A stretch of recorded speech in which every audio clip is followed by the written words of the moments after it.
Hey, you're listening to The Hustle Report by Profit Duel.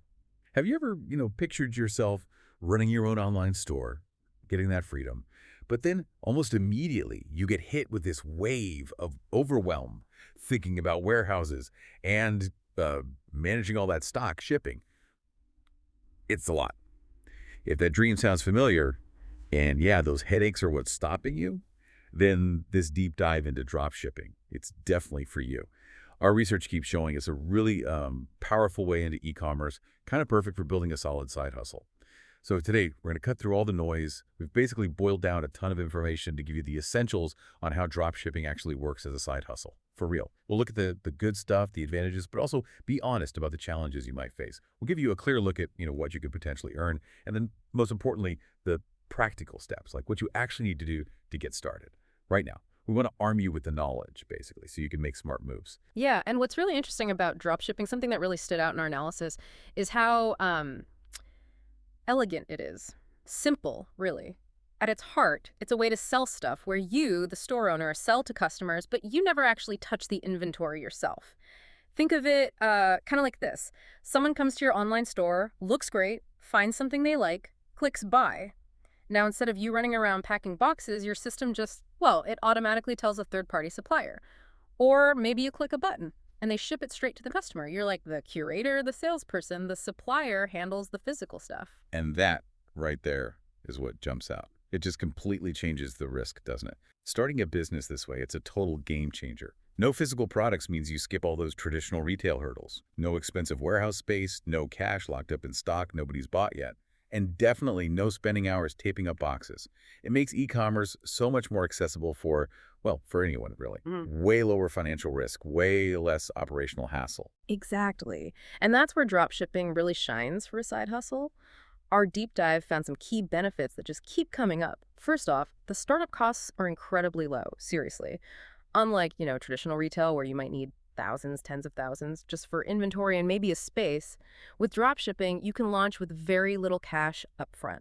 You only pay for the product after your customer pays you, so you get this positive cash flow almost from day one. That cash flow part alone, wow, that seems huge for someone starting out, right? No capital just sitting there tied up in boxes. Yeah. And it leads straight to that other massive benefit.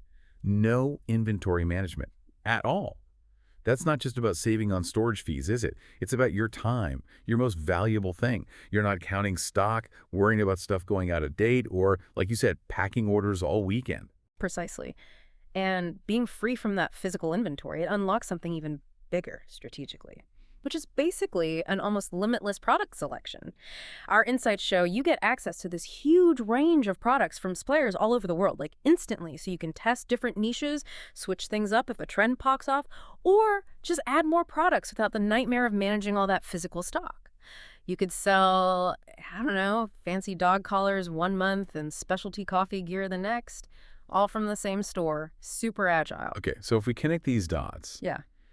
thinking about someone looking for a flexible side hustle, the scalability and that flexibility you mentioned, they seem incredibly compelling. Our analysis keeps pointing to this. Yeah. You can run your store from literally anywhere with Wi-Fi, coffee shop, home, wherever. It's a business that can actually fit around your life. Yeah. Your job, family, whatever else you've got going on. And the scalability, it's potentially huge. If a product takes off, you just rank up your ads, order more from the supplier. You don't need a bigger warehouse or a huge team overnight. It just adapts. It really does. But, we have to be real here. Yeah, let's get into the challenges. A deep dive isn't complete without talking about the tricky parts. And dropshipping definitely has them. It's not magic. Understanding these potential drawbacks up front is, it's crucial. One thing we heard a lot about is dealing with sometimes thin profit margins.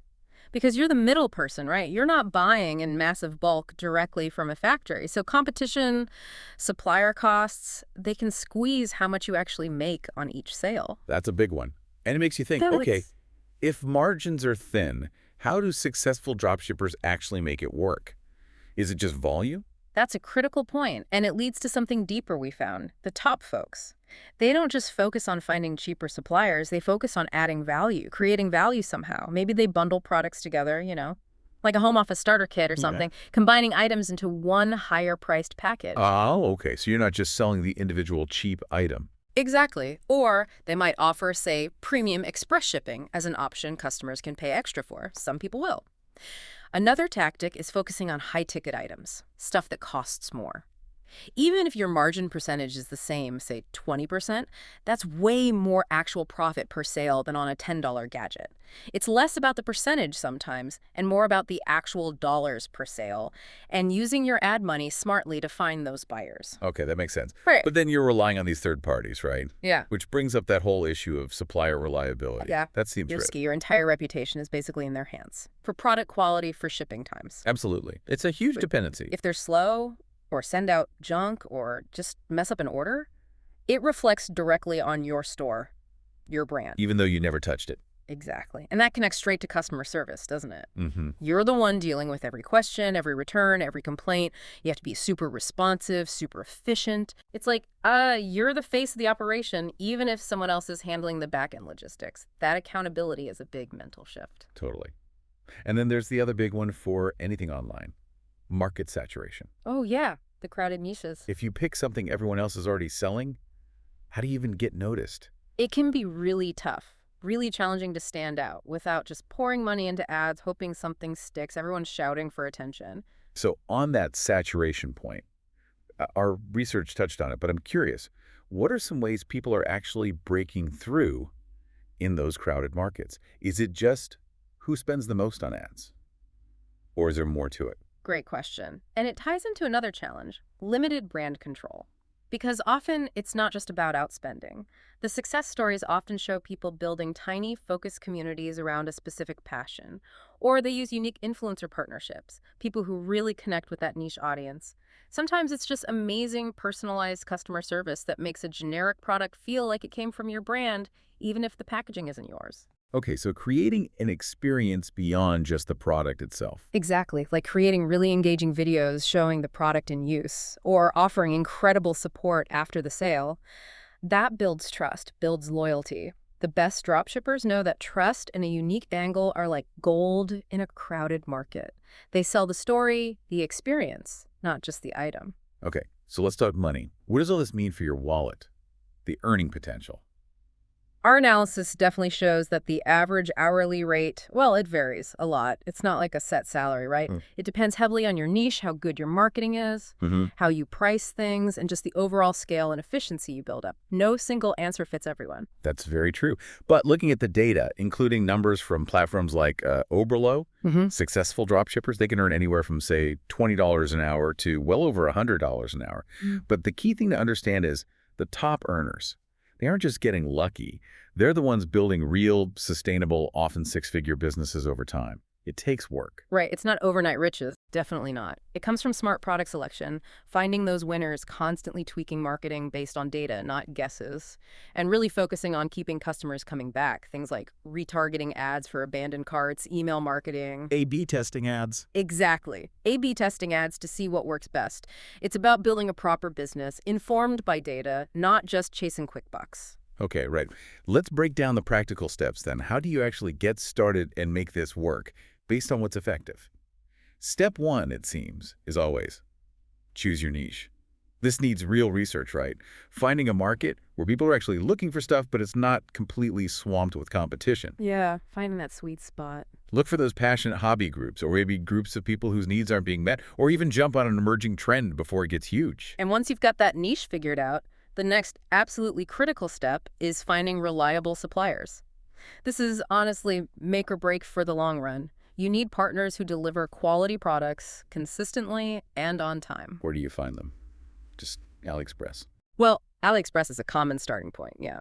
But our research suggests looking at more curated directories like SaleWho or apps like Oberlo that integrate directly. They often do a bit more vetting. But even then, you need to do your homework. Don't just trust reviews. Talk to them. Ask about processing times, shipping times, return policies. Order a sample yourself, maybe. Definitely order a sample. See the quality firsthand. Okay. Niche picked, suppliers vetted. Next up, setting up your online store. This is your digital storefront. So it needs to look professional, be easy to use. Platforms like Shopify, WooCommerce, BigCommerce, The kind of the standards for a reason, right? They are. They give you the tools for listing products, taking payments securely, syncing with suppliers. You want a clean design, easy navigation, make sure it works perfectly on phones. First impressions count. A lot. And then, once it's live, the real optimization work kicks in. You got to focus relentlessly on making sales. That means writing product descriptions that really self-focus on benefits, not just features. Use great photos, maybe videos. Your pricing needs to hit that sweet spot, competitive, but still profitable. Know your costs, know what customers will pay, and the website itself. Make it super easy to buy. Smooth checkout, clear policies, trust signals like reviews, make the whole experience seamless. And the final piece, arguably the biggest ongoing effort, marketing your store. Yeah. You built it, now they need to come. A great store is useless if nobody sees it. Exactly. You need traffic. Our deep dive really hammered home the need for multiple marketing angles. Things like SEO, search engine optimization, so people find you on Google organically. Optimizing those product titles and descriptions is key there. And you almost certainly need to leverage social media. Engage people where they hang out. Run targeted ads on Facebook, Instagram, TikTok, wherever your audience is. Think about influencer collaborations too. Find those smaller micro-influencers in your niche who have real engagement. Their recommendation can be powerful. More authentic, maybe. Yeah, potentially more authentic. Yeah. And definitely don't ignore email. Build that email list. Use it for welcome messages, abandoned cart recovery, special offers, loyalty stuff. Email is huge for getting repeat business and building relationships. It's all about getting the right eyes on your products at the right time. These marketing channels are how you do it. So, wrapping up this deep dive on dropshipping, what really comes through from all our analysis is that it's a genuinely exciting, accessible way into e-commerce, especially as a side hustle. It dramatically lowers those traditional startup hurdles, minimal cash needed up front, and crucially, none of that inventory hassle. Right. The flexibility is amazing. Build it around your life, and the potential to scale, pretty much unlimited. Yeah. And look, while there are challenges, those thin margins we talked about, needing reliable suppliers, that's all real.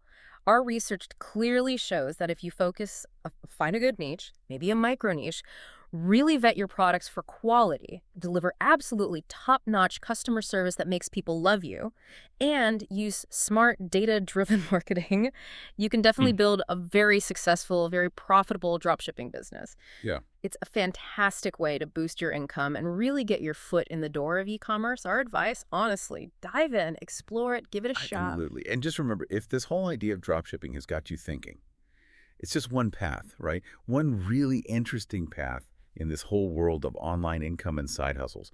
The digital world is just full of opportunities to add to your monthly income, build some financial breathing room. We've seen people have great success with things like matched betting. That's a unique, low-risk approach using betting offers. There's affiliate marketing, promoting other people's stuff for a commission.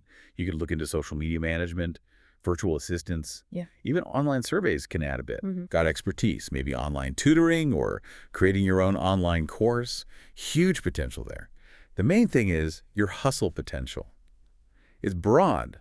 Dropshipping is cool, but there are lots of ways to find what fits you. Just got to explore.